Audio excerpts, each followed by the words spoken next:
All right. Let's try this again. Are we rolling this time? We're rolling. We can talk about our terrible days. We got STDs again over here. Some technical difficulties. Serious technical difficulties. Well, what's going on your end? I haven't seen you in probably 2 to 3 weeks. Yeah. A long time. Big news for the week. Had a root canal done 2 nights ago. What is a root canal? I'm not sure entirely what that is.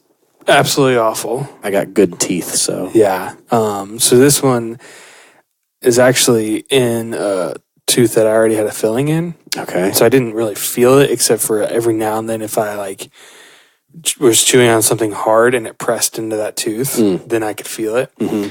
So I went to the dentist, partly because I finally got dental insurance with my new job. Hey, nice. Yeah, which really doesn't cover a whole lot, but still. Is it like a really low? Yeah. So it's basically a cavity underneath of that filling. Oof. Yeah, and so it wears the tooth down to where they have to. So I'll tell you my experience. Sure. Yeah. Regale me. So I get in there and I hate dentists. Last time I went, they had to give me Valium to take before I went to just ease my nerves. Yeah. They didn't do that this time because Novocaine doesn't really work for me. Yeah, they had to give me 4 or 5 shots of Novocaine. Jeez. And each time they'd come in and drill a little bit and ask if I could feel it. Ugh. Yeah, and it's which I know that's really the only way they can do it. Right. And so finally they did it. I was like, I don't feel it. So anyway, I sit down. First thing they do is give me safety glasses to wear. What? Yeah, because they're basically drilling your tooth out and pieces of your teeth are flying out of your mouth. Jeez. And you can see it. Don't they go down the back of your throat, those little pieces of teeth? Well, there's one lady there with a whole suction thing. That's her whole job is just to suction out suction out my mouth. So they first tried to start by drilling out the filling that was in there. And so they're, got the high pitched air tool, just grinding out my tooth, and I can see chunks of it flying out my mouth. At this point, I can't feel it, Yeah.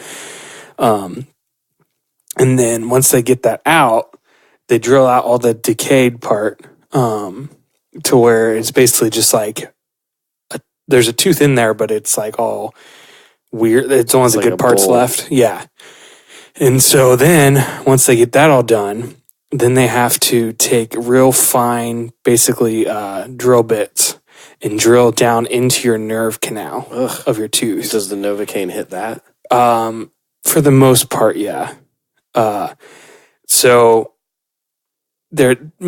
she said that my molars, which is where the one that I was going into.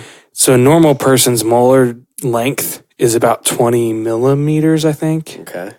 Mine are 26. Ooh. She said it's the longest one she's ever seen. And so she was switching drill bits because they had to go all the way down to the root. Yeah.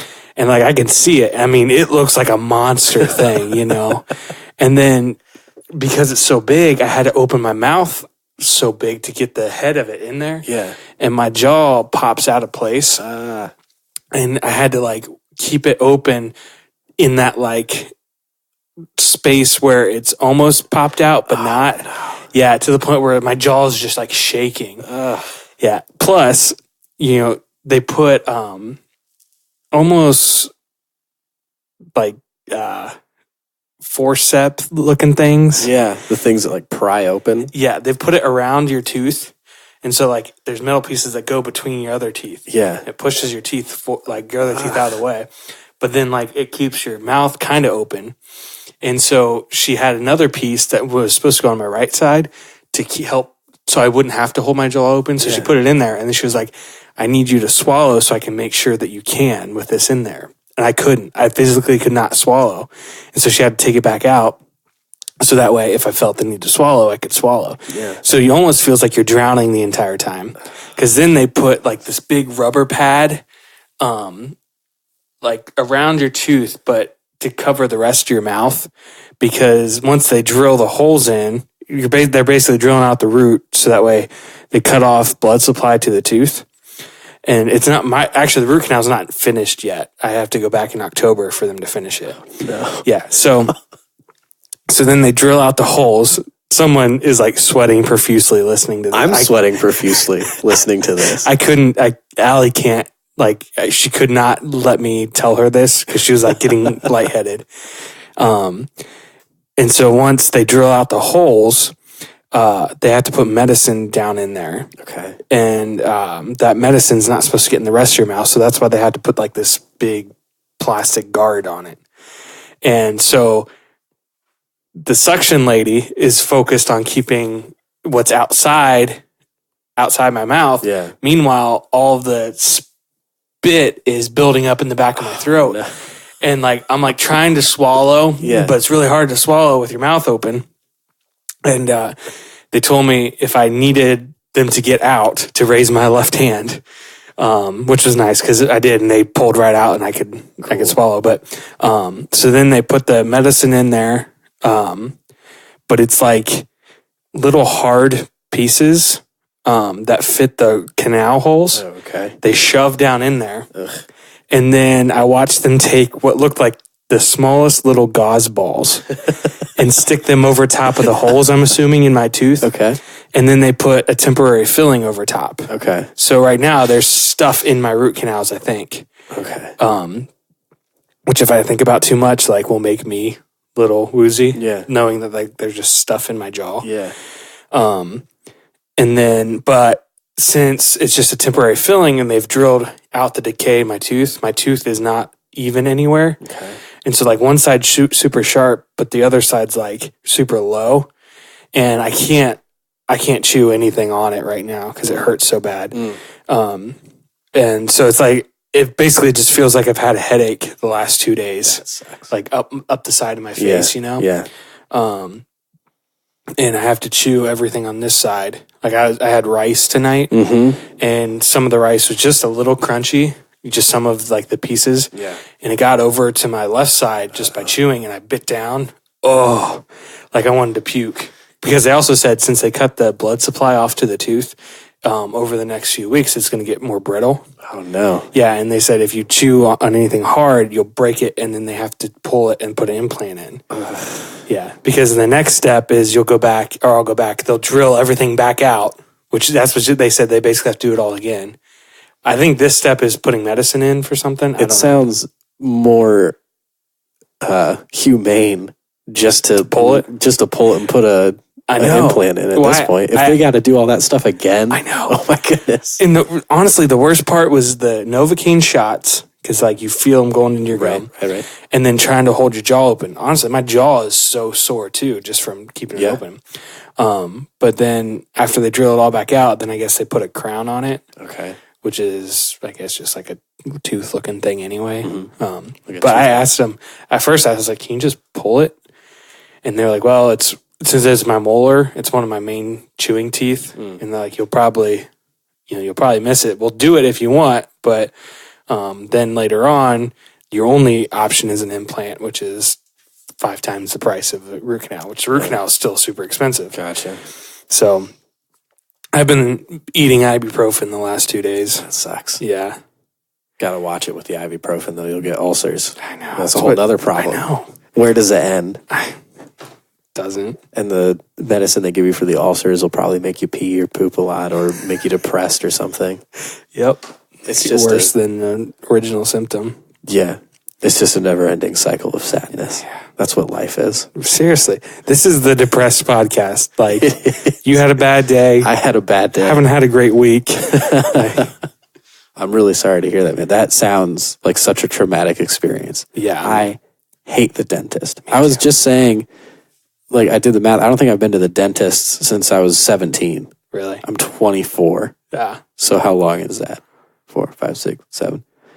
7 years. Yeah. I have no desire to go back either. I only go if there's a problem, which Yeah. I realize if I would go more often, then I would have less problems. Well, I don't know, because I haven't been in 7 years and I have great teeth. Yeah. They're a little bit crooked. They're not horribly crooked. I have one tooth on the side that's out. Yeah. The rest are fine. but I've never had a cavity my entire life.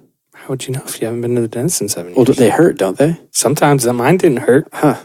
Well, I'm just kidding. Maybe I got just a billion cavities. Actually, that was the one compliment I got while at the dentist was they thought for sure I had braces. You have beautiful teeth. Like, how long did you have braces? Like, I never had braces. This is the one compliment. And then they started drilling it out with chunks of my teeth flying out. And then, like, you can smell your tooth. Oh, like, that's weird. Or not like... Does it smell bad? Well, yeah, there's like a very distinct smell. I don't know how to smell. It's like burning because they're drilling. Yep. It's not great.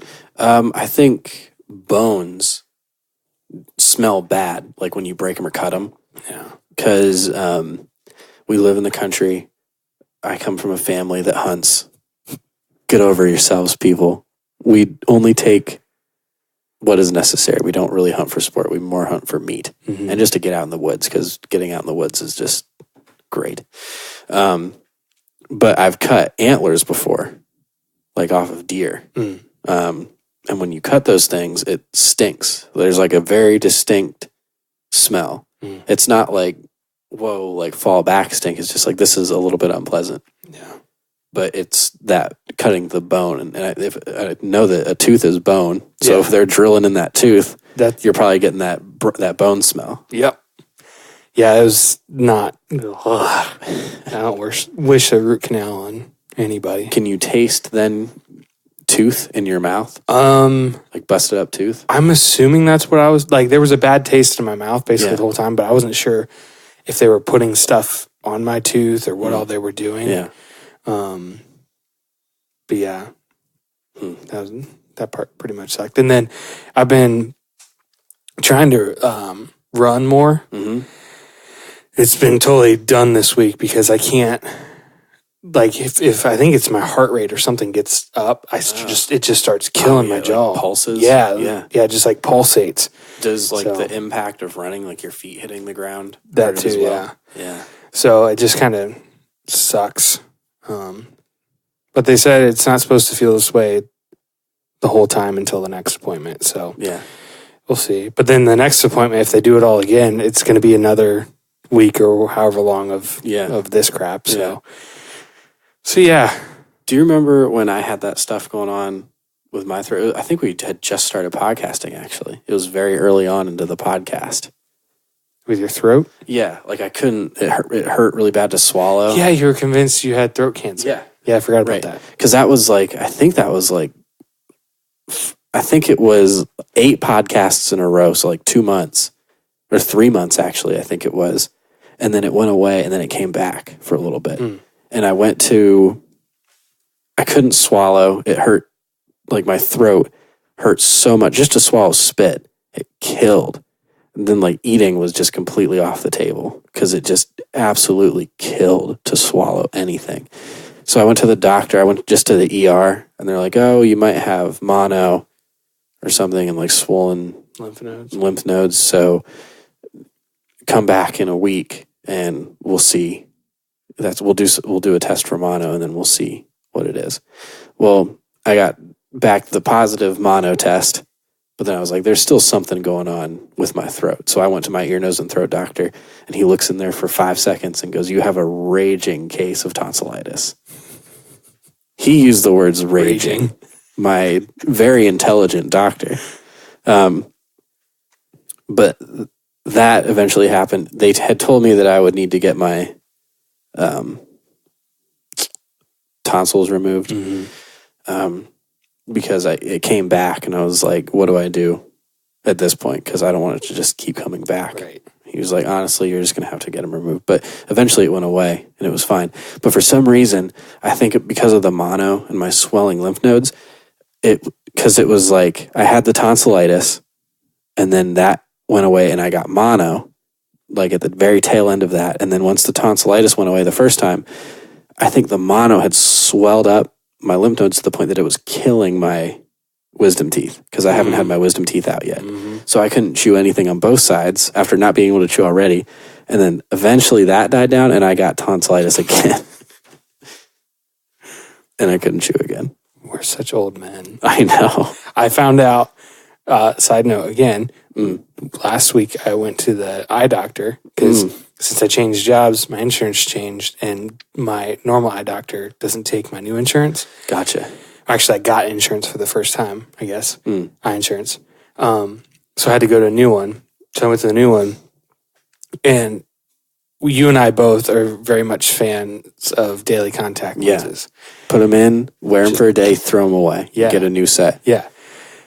So are your eyes close enough in prescription that you just have the same prescription for both eyes? Well, that's where I was going. Oh, did you have that? They weren't the same prescription before. Okay, I have the same prescription, so it doesn't even matter. It was just awesome. It's great. But go ahead with your. So it's always been my left eye had an astigmatism in it. I just found out I have astigmatism in my left eye. Really? Yeah. Well, I found out I also have one in my right eye. Oh no. So, so sorry. I shouldn't be laughing, but it's the way you said it. Yeah.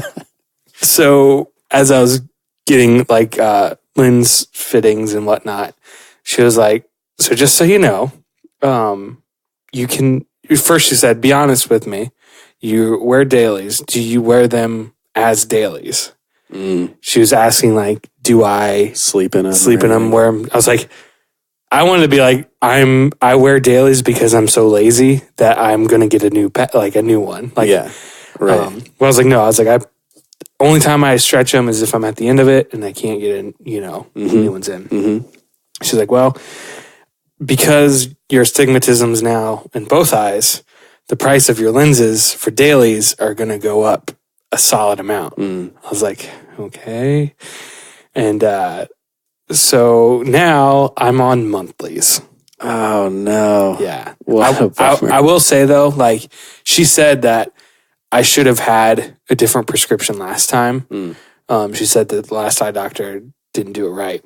So the way they fit now is so much better. Oh, good. And I didn't realize I'd see so much better until I got the right ones in. Nice.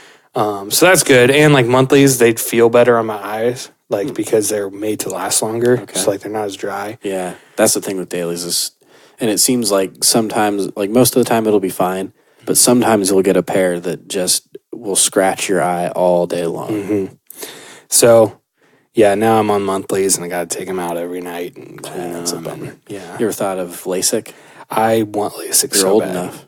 Yeah. They told me that at 24, I'm like right on the tail end of, or the very beginning of the age that they'll start doing it, but really your eyes don't stop developing until you're 26. Oh. I didn't know that. Well, I developed an astigmatism between 26 and 27. So I don't know what you did, but no, I would love LASIK. Yeah. And one day I'll probably save up and do it. But yeah, my dad got it. Yeah. Does he love it? He does.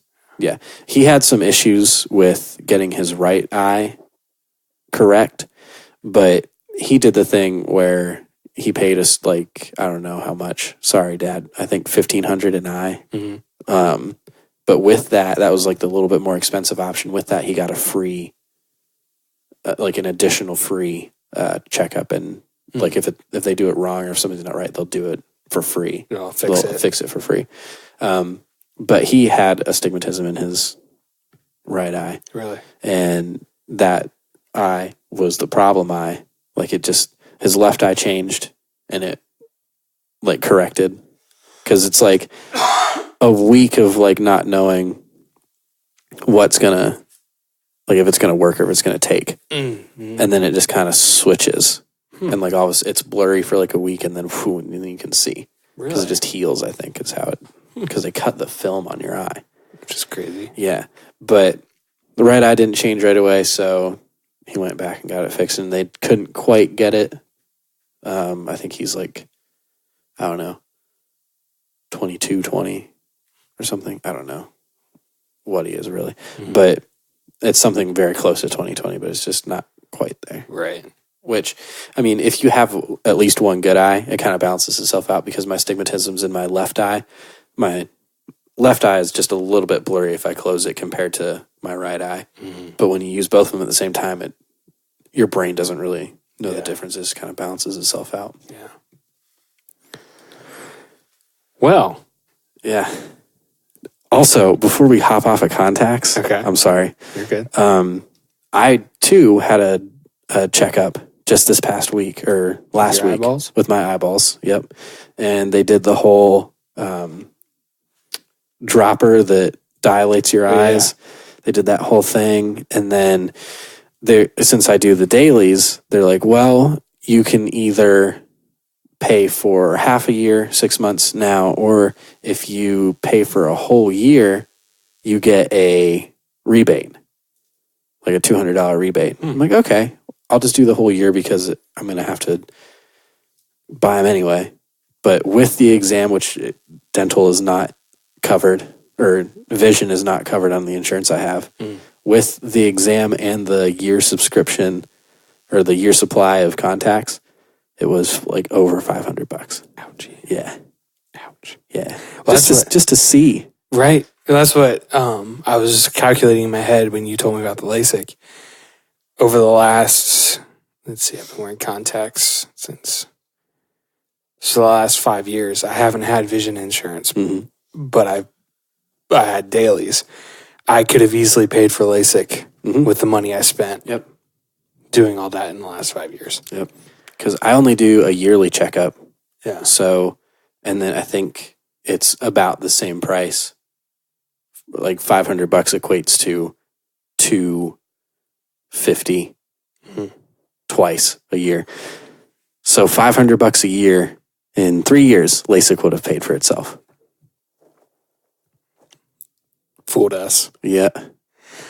So to bounce off the subject of old man talk. Yeah. Did you see the new movie that's coming out? Which one? It's from the creators of our favorite franchise, our favorite sagas. No, is it a Pure Flix movie? Yes. Oh boy, I did not. This is called The Reliant. The Reliant. The Reliant. The Reliant K?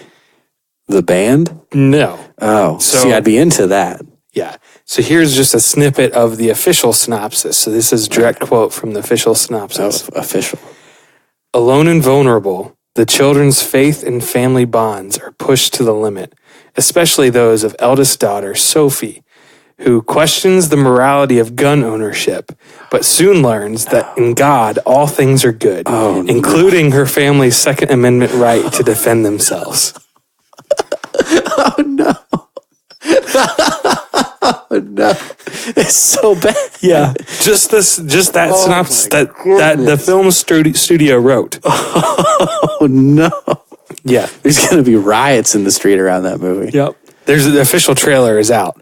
I watched it earlier. Is it bad? Yeah. It looks like... Is there a gun in every scene? Just somebody almost, holding a honestly, gun on the table? Yeah. It looks like, one, it's just a bunch of white people. Oh, really? Yeah. But it looks like they're trying to go for like a cutting edge post-apocalyptic sort of feel. Okay. At one point, one guy's carrying a samurai. So it's kind of like, I think they pulled stuff from The Walking Dead. Okay. But it's not zombies because, that's not biblical. Okay. But, demons probably. Yeah. But I'm just like, why do we have to go there? That's such a stupid thing to do. I know. Like, who are you making this movie for? Right. Honestly. Making it for people that like guns. And Jesus. Guns and Jesus. And the thing is, I was telling Allie, like, I like guns. Mm-hmm. I like Jesus. Yeah. But that embarrasses me. That is super embarrassing. I would say I disagree with that. With that level of excitement for guns, I disagree with that. Right. Completely. I was telling her, like, I'm pro Second Amendment, but I can also look at the overall good for our culture. Yes. And know where to walk the line. Right. The thing I say is we don't need, and I didn't coin this, but we don't need semi-automatics. There's no reason to have semi-automatics. A pistol, sure, but a rifle, no. Mm. Yeah. Because for hunting, it's not practical. It's not legal. So it's only for recreational purposes. Therefore, I say we don't need that. We don't need above a certain caliber Although really anything's going to do damage. Mhm. A 22 could easily kill you. The response that I have heard back from that statement of we don't need semi-automatics, we don't need certain guns, it's just not practical or necessary, is, well, I want to have guns because the government has guns. It's like, you're so stupid. If the government wanted you dead, you'd be dead so easy. Yeah. They have drones flying around up there. Right. Do you got drones like that? Right. I don't think you do. Yeah.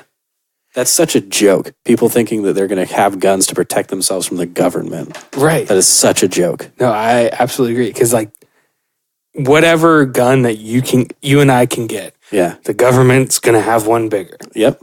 You know, Yep. like with whatever. Yeah. I hate that. What I just read, how she questions the morality of gun ownership, but soon learns that in God all things are good. Right. How are guns good in the eyes of God? Right. Like, why? I don't know. I wonder what stance Jesus would take on guns. I don't know that I have the answer to. I think, let's take Jesus out of the equation, but just from a philosophical standpoint, guns are a non-necessary. Yeah. I would say that they overall do way more harm than good. Just because you enjoy shooting, that's one little thing of good. Look at the overall bad. Right. And that's what I think kind of the vein that I was talking with Allie about is how, like, I'm pro Second Amendment. I like shooting guns. It's fun. But if we were to ban them and we knew it would work, if we banned them that all they shoot, whatever, let's ban them if we knew it would work. Right. There's so much more stuff that goes into that right now, like the sheer volume of them. Right. I don't think that would ever work. But if we knew for sure it would work, I'd be all for, yeah, let's ban them. If that meant that our greater good and our greater culture would be better. Right. And that's where I think the people who make this movie are so ignorant too. And a lot of the pro Second Amendment Christian right-wing middle-aged white man are obtuse too. Yeah. Like, I don't know. That's what's frustrating and embarrassing to me. For sure. And I don't know how many deaths by mass shootings have we had in the past, like 6 months. It's a ton. Gosh. It's a ton. In the past month. Yeah. And to parade that ideology around when you know how the other side views that. Even if they are ignorant of guns as a whole, you still know that that's just how they view it. When you talk about guns, that's what they think about. So I think that you're a bad person if you just continue to push and make public that sort of stuff. Right. And when you're not willing to at least hear the conversation. Right. That's the thing. I mean, like, you can hold whatever view you want to hold, but don't just shut down the opposing view right away. Right. Because you never know you never know what conversation is going to open your mind to something else that you will grow in. Right. And I think when you're so shut off, you're not growing as a person. Like, you're not bettering yourself at all. You're making yourself worse because, I mean, culturally, whatever, things that were acceptable 20 years ago aren't acceptable now. And if you're still living in the 20 years ago culture, you're now a terrible person. Right. Because the culture isn't changed. Yeah, it's changed, right or wrong. Yeah. You at least got to be aware of it. And I don't know. I think if we're approaching this with a Jesus mindset and wanting to model our lives after him, even if guns are fine, I don't see that behavior of addressing them in the way that they're being addressed right now being helpful to anybody. I only see it as being harmful. Because you know what that conversation causes in other people, causes fear or anger or... There's kind of a correlation with the whole like causing your brother to sin sort of thing there, I think. Maybe. It's not the same, but it's similar, and where you know that by having the conversations you're having, the way you're having them, right, is causing what you just said, fear or whatever in another person. I think as a Christian, I think that's wrong. Right. To cause somebody moral or mental distress. Yeah. I can't see that as a good thing. No. That's a good point. Yeah. So, but that goes definitely on both sides of everything. Oh, yeah. Because it's just, we've talked about this a billion times. It's just so extreme on both sides. And any sort of extreme is bad, in my belief. Yeah. I'm to the point now, I think, that we've done nothing to help the point we're at in our country is in terms of the mass shootings and whatnot. We've done nothing. Yeah. Because no one can agree, well, we can't ban them because criminals are still going to, whatever. We got to try something. You just got to try something. Yeah. It can't just sit at this. Yeah. And we cannot, as a community, be outraged when it sits at this when we've done nothing. It's like having a box of bees in the room, and sometimes they come out and sting you, and sometimes they don't. And then when you sit down and they sting you, you're mad about it. Well, take the box of bees out of the room. Yeah, exactly. I was looking for statistics, but I couldn't find anything other than a very long article. But I know that U.S. per country has more mass shootings than any other country. And I know statistically I've seen it before. I couldn't find it now. I was looking for it. But I know that we have more guns per capita than any other country as well.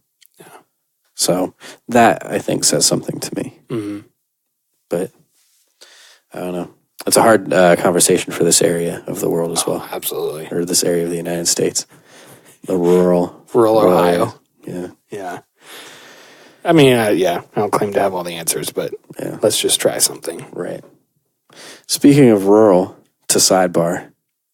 Again, big old sidebar. What we do. That's all we do here. We should just be called Sidebar Podcast. Sidebar on sidebar. So Emily ended up not getting the Cleveland Clinic job. Bummer. I don't know I'm pretty sure I talked about that on the podcast. So now Monday, technically Sunday, but her interview is Monday. We are going down to Murfreesboro, Tennessee. Okay. To interview there, and it's sounding like she's pretty much in. Really? It sounds like this is just a formality. Going to Tennessee. Yeah. So she talked on the phone today with the HR rep, and she was just asking some questions of when, or not when, but how many other candidates are there? And they're like, oh yeah, you're the only one that we're really looking at. Yeah, that would probably tell you something. Yeah. She's going to have to really bomb that too. Yeah. She said she's still trying to keep an open mind of like, because she's been looking for a job for a really long time. She's kind of getting like antsy to get going, right? You know. But she said that she's still going to try to have the mindset of like, I don't need to take this job. If it doesn't feel right, I'm not going to take it. But it's looking like we're probably moving to Murfreesboro, Is Tennessee. that down near Knoxville? That is actually a half hour south of Nashville. Nashville, okay. Which is, go ahead. Well, I know I've seen that like on a sign. Yeah. But I couldn't remember if it's, because I've only ever been through Knoxville or Nashville. Yeah. It's too polar. Yep. You know? Yep. So. But yeah, I think that's a great distance from the city because half hour south and we're pretty much, I think, completely in the country, and a half hour north and we're in Nashville. You're going to be down near my in-laws. Are they down by Nashville? It'd be south of Nashville, right at the Tennessee-Alabama line. Okay. Yeah. Well, I thought they were in Virginia. Nope. They moved? Nope. Oh, this is different in-laws. I only have. Oh, your in-laws. I'm thinking your sister, like your brother-in-law. That's just immediately where mine went. I'm too tired to be doing this. Okay. No, they live in North Carolina. Okay. Everything is right in the world. My brain just had a seizure on itself. Yeah. No, that's exciting though. I mean, yeah. So we're going to go down together Sunday. We'll leave right after church and make the drive. And then Monday after her interview, we're going to look at some places if she gets it. Right. Which I'm just at this point assuming that she will. Yeah. So going to look at places. The cost of living actually is really great down there. At least all the houses seem really cheap. Dude, the land, I mentioned my in-laws in Alabama. Yeah. When we went down, there's a couple houses for sale that in this area, easily over $200,000 houses. Ooh. They're $113,000. Yeah. It's like, holy cow. I found on Craigslist, and I don't know if it's a scam. I don't think it is. There's not a ton of information provided, but it has a lot of pictures, which to me is a good thing. Yeah. And I Google mapped it. It exists. Yeah. The pictures match up with the outside. But it's a 3-bedroom house with an attached garage with vaulted ceilings, wood floors everywhere for $825 a month, utilities included. That's solid. Yeah. It's real solid. The only thing we'd have to pay is trash and then internet. Trash. Yeah. No, that's awesome. Yeah. So, but I don't know if that's a scam or not. Right. I really hope not. Right. But I gave him my social security number for a background check already. So I gave him my bank information just in case they needed to draw out money for the deposit. Haven't heard back in a couple months, but I think we're good. So how will you guys handle that with the wedding? And it's going to be tough. I know. She was up front with him when she talked to him on the phone today. She was like, I'm getting married and I'm going to need at least 10 days off for that. But it's not salary, it's per hour. So she would be able to to make that up in other ways, like work a Saturday or work some extra hours throughout the week. And then maybe eventually get 10 days built up in that time. Like if she were to move down next month. Yeah. But yeah, that's my concern, is just being able to find a place. Like if she gets it and she has to be down there in 2 weeks, my concern is finding a place and then getting her moved. Right. That's a big task to do. And sometimes it's really hard to find a place. Yeah, especially in that tight turnaround. Yeah. To find a place and be able to get moved in. Living in a motel. Yeah, I hope not. But yeah, so she'll go down and then I'll stay up here until the wedding. Okay. Honestly, man, if we weren't a part of the church, I would have no problem with that. That's what I was going to ask. It seems silly to me. Yeah. Yeah. But I do like if I had 6 months to move everything down there, just go. It wouldn't even have to be this is a moving trip. Right. It's just I'm going down to visit. Yeah. And for the weekend, and I'll just have a carload of stuff. Eventually I'll get everything there. The bummer part would be when you get back home and you're like, where's that one? I got no stuff. Check on it to Tennessee. That's right. Yeah. I could survive on pretty much nothing, I guess. I just need my work set up there. Yeah. That's a transition I'm not looking forward to either. Moving all my equipment, which I just get so nervous about. I have all the original boxes and this packing foam for everything. Wow. So I always return it to there whenever I move it. And then it's been fine so far, but I just get real nervous every time I move it. Yeah, it's understandable. But because I think it'll have to be 2 weeks. Well, no, because she'll be down there sooner. Because I was thinking we got to sign up for internet, get internet run to the house, get my setup down there before I can even start working. Yeah. So if I'm down for 2 weeks, that's going to be a hit. That's true. I don't know. But I don't know how I feel about it at this moment. I think right now I'm just more sad than anything else. Really? Yeah, I've been, even with you can listen back to the earlier episodes of this podcast and you can see kind of like the ups and downs that my life has been in the past 2 years. Even with those downs, this has still been the most, since I moved back from Pittsburgh, the most happy and content that I've been with life and with myself. And I think that some of that has just been me growing as a person. And I think that no matter where I'll be from this point on, I'll still kind of maintain that. But I mean, I've made some incredible memories up here since I moved back from Pittsburgh. And I mean, I've really nurtured some friendships, and it's going to suck to have to say goodbye to all that. Yeah, that's true. But it's life, you know? I know. And I mean, as your life transitions, like, the most important thing isn't those friendships. I mean, they're important, but really the most important thing now will be you and Emily. Right. And what's good for you guys. And so, yeah, I mean, that's just part of it. It will suck. But yeah. But that was kind of the thought that I've had over the past couple of days as well, is like, I will have somebody that is doing life with me at this point.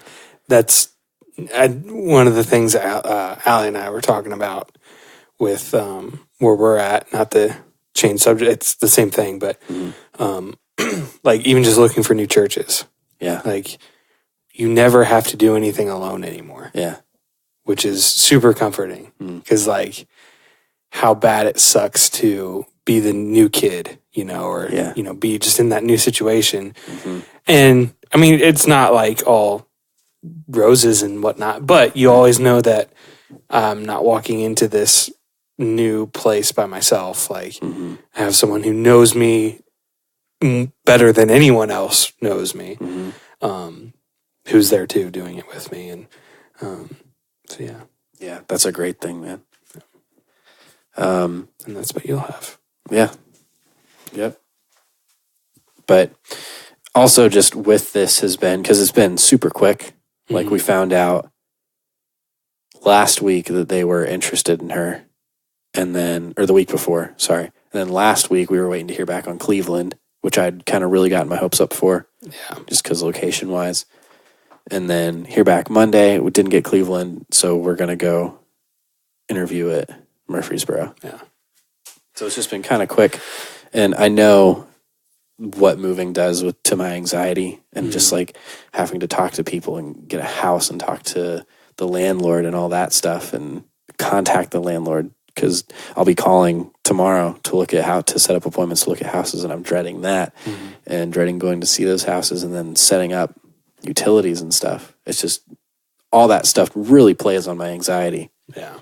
So I'm not looking forward to that season. I don't know. I'm going to try to handle it better than I have before, because I've decided I don't want to do Prozac. It seems like too many negatives for the positive that I'm looking for. So I've been taking CBD oil. I haven't noticed that helping yet, but I haven't really been in some heavy anxiety situations. But that, and then I just saw on Twitter a video the other day. It was actually Bill Hader from SNL. He's an actor, and he has anxiety. And he talked about it, because I normally, whenever I get anxious, I try to fight it off or ignore it.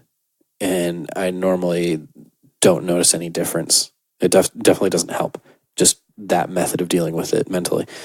But Bill Hader was like, I've had it forever. And something that I learned to do that I would have learned to do when I was younger was just kind of befriend it. Like, he imagines it as a little like monster that sits on his shoulder and like crawls up his neck, or tries to crawl up onto his neck. And he just, when that shows up, he just says, "Hey buddy, how you doing? We're anxious, but I got to go to this party, so let's just do it." And just acknowledging the fact that it's there, not trying to fight it, and I'm anxious. Let's try not to be anxious, but just accepting. So I'm going to try that. I'd like to get going on some talk therapy, but I don't really want to commit to anything and then have to move, and go through that. So I don't know, but just tried some different mentalities of how to deal with it, and hopefully this is my chair if you can hear that. It wasn't. It was my chair the whole time. But I don't know. We'll see how it goes. It's going to be a stressful time, but the one good thing, as we just mentioned, was I'll have a partner with me, Emily, going through that with me. So, and it's also just, I don't know if I'm getting nervous for the wedding. I don't think I'm nervous for the wedding, but just like living with somebody. I really don't want to screw it up. You know? Yeah. It's a huge adjustment. Like, even if, like, Allie, you know, we thought we knew each other so well, and then you live together, and you do know them, but it's something different. Yeah. And learning how to handle that. I just noticed a kind of a big thing, I think, within myself, a negative. I texted you the lyrics to a song actually by Reliant K called Local Construction. And it goes, fix the car, fix the house, fix the flaws. In myself, it's never done like local construction. For some reason, that line has just been like stuck in my head for 2 weeks. But I had Emily over. My mom was in Chicago for a wedding. My dad is currently in Wyoming on a hunting trip. So had the house to myself, had Emily over, grilled up some steaks. We did sweet corn, and then she made some butter noodles, and it was really good. It was a really good dinner, but we were making it, and I found myself like, I guess, mansplaining how to do stuff too much. Because like, I know how I like it. I know how to make corn the way I like it. Like, you boil the water, you put salt in, put the corn in, put the timer to 6 minutes, and you get the corn right off. You don't let it sit in the water or anything because it loses its crunch. But just like pointing to her and be like, no, do this instead, do this. And then just kind of in myself, just wanting to do it myself because I know how to do it, you know, and having to explain to somebody. So I really need to be aware of that because I understand that is completely wrong and unhealthy entirely. Yeah. So just being aware of that and just let her do it how she's going to do it. I'm sure it'll be fine and great. It may be a little bit different than the way that you would have done it, but the end result is the same as a whole, not just with cooking or anything, but just living with somebody. The more of those things that you can become aware of now, the better it will be when you move in together. Or at least if I like to think that I'm a pretty self-aware person. As long as I can be self-aware enough to realize as I do it, like, oh, I'm doing this. And this is what it is, and it's unhealthy, and it's wrong, and I need to really focus on not doing this. And I think that's another thing, too, is just putting Emily first and my independence second. Because that's one thing I really love is independence, and I think letting that go to a certain degree doesn't scare me, but I don't really want to do it. But at the same time, I do want to do it. You know? I know. Does this ring true to you at all? Yeah. And it's an adjustment too. Like, especially like for me, and you know, you've lived on your own too. I was living on my own for a couple of years before I got married. Yeah.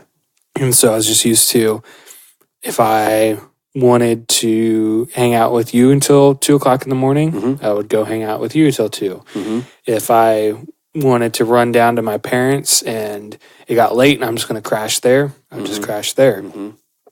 And that first year was a lot of those little instances that it's a change and it's different, but it, like you said, like you kind of want to do it. Yeah. You also really don't want to do it, but it's good. Like once you kind of get there, it's good. Like I know, you know, we've said it before on the podcast how much like our relationship changed when I got married. Like I don't hang out until 2:00 most of the time, you know, with you. You never do anymore. Yeah. And you know, that's part of like Allie's at home by herself. Right. You know, and kind of like what I was saying earlier, where now it's you and Emily that's the important thing. Like it's me and Allie that's the important thing. Right. Not that you're not important and our relationship isn't important, but it just has to change to. There has to be priorities set and like this is still important, but this is more important. Right. Exactly. Number 1, number 2. Yeah. And I mean, yeah, like you might miss out on some things, but in the grand scheme of it, you come out better. Like, Yeah. you know, so yeah. I think my biggest fear right now is with the whole dependence thing or independence thing is my relationships with my friends is very sporadic. Like I won't hear from them for a week or 2 weeks, and all of a sudden it's like I'm getting a text at 5 o'clock saying, "Hey, we're doing this. Can you come?" Or "We're thinking about doing this. Can you come?" And I really like that spontaneity in my life. Like I really love that, and just doing what I feel in the moment. And like, this is what I feel like doing right now. This is what I feel like doing right now, to the extent that I'm able and that I'm capable of doing, and that it is morally responsible to live life in that way. But once I'm married, that stuff kind of has to go away. And I want to maintain that spontaneity, but I know how to live in that sort of, this is happening now, this is happening sort of lifestyle for me. I don't know how to live in that sort of lifestyle with a partner. And I don't know if the two can mesh at all, or if we'll have to build our own thing, and spontaneity looks different with her and I, you know? Yeah. Do you know what Emily's love language is? If I remember right, because I can hardly even remember my own right now. I think I don't remember mine either, so. I think mine are words of affirmation and physical touch in that order. And I believe Emily's are the same as mine. Okay. If I'm remembering correctly. Yeah. Why is that? Well, I was just, when you were talking about like the kind of the spontaneity thing and whatnot, I know Allie's one of, it might not be the top one, but it's probably the second, if not, is quality time. And mine's not. And we're kind of opposite in that, which actually I've learned to like, because like it makes me grow a little bit in areas that I wouldn't. But in those instances that I've had that you were talking about, like, you know, hey, whoever's hanging, even my brother, hey, we want to go down to Columbus, whatever, can you come? Yeah. I think for her, in my mind, it's not a big deal. Like, we were just hanging out at home anyway. But to her, that's like, her love language is quality time together that we were going to have, just be it natural, not planned. Yeah. And now I think, not that she's thinking these things, but this is probably how it comes out, is that like, I don't care about her because I'm not going to give my time to her. Right. That's probably been one of the bigger things that I've had to learn. It's the time thing, because like, I never kept a schedule. Like, I was fly by the seat of my pants. And that, and like finances, you know, they say most couples argue about money and sex. Finances has been a learning curve for me, because I've never been a saver. It's, if I have enough money to do something, I'll just go ahead and do it. Yeah. Not like, well, yeah, or we could save it for, you know, whatever. She's the opposite. And it kind of plays into that whole like spontaneity thing for me. Because like, I'll spend $500 like that if it's something that I really want to do in the moment. But that's not good for us, because that $500 isn't mine necessarily, you know? And so that's been a big thing. And that plays into decisions about whether or not I get to go do some things that I might want to do, but whatever, you know? So that's been the biggest learning curve for me. But, with our premarital counseling, we did a personality assessment called the DISC assessment. We talked about it on a few episodes ago. I think it was the episode that Allie and Emily were on, actually. The Wives. The Wives. You're My Wife and I Trust You podcast. But the DISC assessment is a personality test, and Emily is a high S. So security is a huge thing for her. And I'm more of a risk taker, adventure type person. And we were driving down a Mohican the other day, and we were going to hike on some trails down there. And I didn't really know where the trail started or where we could hop onto it, but I kind of knew the general area. And I was also looking for, there's an old castle down there that they converted into a hotel. I was looking for that as well, kind of. And before I knew it, we were on literally like a 2-path gravel road, like cutting through the woods, going up hills and stuff, down embankments. And I'm loving it. I'm like, I know eventually we'll get to the other side of it and we'll hit road again and I'll be able to figure out where I need to go. But Emily is hating it. Yeah. She is absolutely hating it because she's thinking about, like, her brain's just going off on, like, every time I've seen a situation like this in a movie, people get murdered. Also, what happens if the car breaks down because we didn't have signal on our phones? Like, what happens if we get a flat or it just breaks down? What do we do? And I'm just like, well, if that happens, we'll figure it out. Right. You know, I didn't say that to her, but I was just apologizing the whole time. Like, I'm sorry.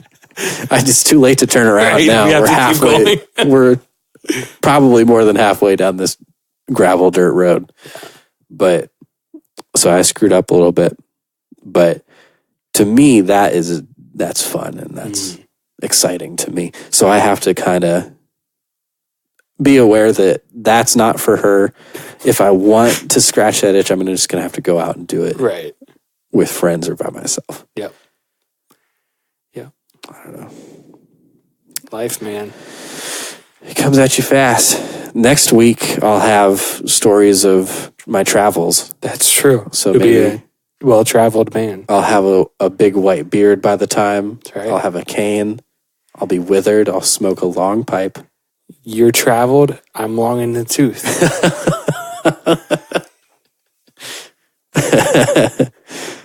Great joke. I'm tired. So before we wrap it up here, which I'm getting the vibe that that's where we're headed. Probably. I wanted to check in with you because the last episode, which was actually the wives episode. The wives. Last episode, I challenged you and said, let's challenge each other every week to do something that's outside of our comfort zone. And I challenged you to call someone on the phone, a friend, a companion, and talk for more than 10 minutes. Yeah. Did you do that? Nope. Come on, dude. You have to take it seriously. You got to do it. I know. I forgot about it with everything going on, which is an excuse, but I'm going to be texting you throughout the week. Say, call somebody. And I got a new cell service, which, by the way, what are you on now? Mint Mobile. Have you ever heard of that? No. It's a sub company of T-Mobile. Okay. So it's prepaid, 8 gigs a month. I had a deal 3 months. If you buy 3 months, you get 3 months free. Okay. So I paid $100 for 6 months, 8 gigs a month. Wow. And after that, it goes like $20 a month. That's super cheap. Yeah. What's their coverage like? The only place that it's spotty so far is at work, which like isn't a huge deal for me. Yeah. I can get it in my car, so my breaks, I just go sit in my car and like text or whatever. But so yeah, which has been awesome for our budget. Yeah, I'm sure. But shoot, I might have to look into that. Yeah. Well, the same challenge then reverts back to you again this week. Call somebody for 10 minutes because you're horrible. Yeah. You have horrible phone etiquette. I text you, I never hear back. You text me, I text back within the exact same minute, and then I don't hear back for like 13 hours. Yeah. Okay. But sometimes I do that to some people as well, or just some circumstances. Yeah.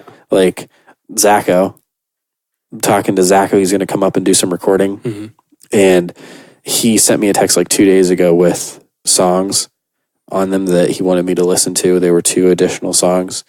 Just wanted to get my feedback on them.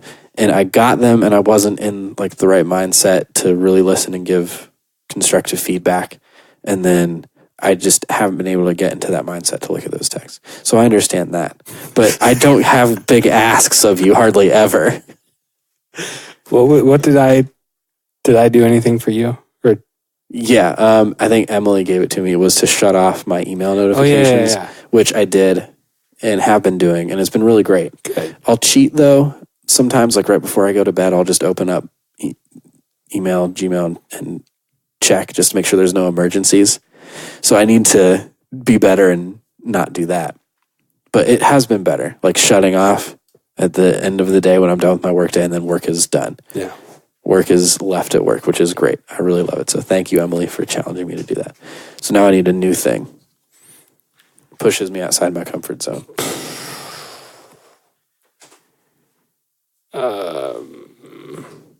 I know I'm putting you on the spot. Yeah. I don't do well on the spot. It could be a random act of kindness as well, or just a random something, as long as it betters me or somebody else. Ask a stranger how their day is going. Okay, I can do that. And be genuine. Yeah. And ask follow-up questions. Okay. Can it be like a cashier or somebody like that? Somebody, preferably maybe not a cashier. Okay. Like in like you could be at a store, but someone who like can't just like give you a vague answer and push you out because like the next person needs to come through. Okay. You know what I'm saying? Okay. All right. I'm nervous, but also a little bit excited about doing that. All right. I think it's a good thing to push me out of my comfort zone. So I thought. Nice. Well, I'll write that down. Remind me to write that down after that. And then we will check back in next week and see if I did it. Oh, I'll be down in Murfreesboro. There'll be a ton of people that I'll maybe never see again. It can't be the people that you've set up interviews with for houses. Okay. Where you're automatically talking to them. All right. I'll go out of my way to find somebody. Somebody in line, somebody at a coffee shop that you see. Okay. Like, hey, how's your day going?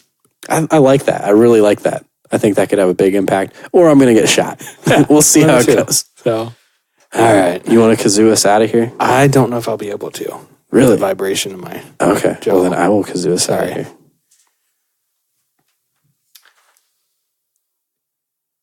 Well, we want to thank you for listening to us tonight on this podcast that you've probably found on your favorite podcast app, Apple Podcast, Spotify, YouTube, Podbean, whatever it might be. We thank you for joining us on this hour of old man talk, of our fears, and maybe some things we're excited for. So you can find us on Twitter at My Friend Podcast. Shout us out an email at itrustyoupodcast@gmail.com. You can follow us on Instagram now at My Friend Podcast. Search for us on Facebook. Just search the title of this podcast, You're My Friend and I Trust You. You can listen to us on Back Row Radio, I think, still. And you hang in there for this week. Let it be better than ours.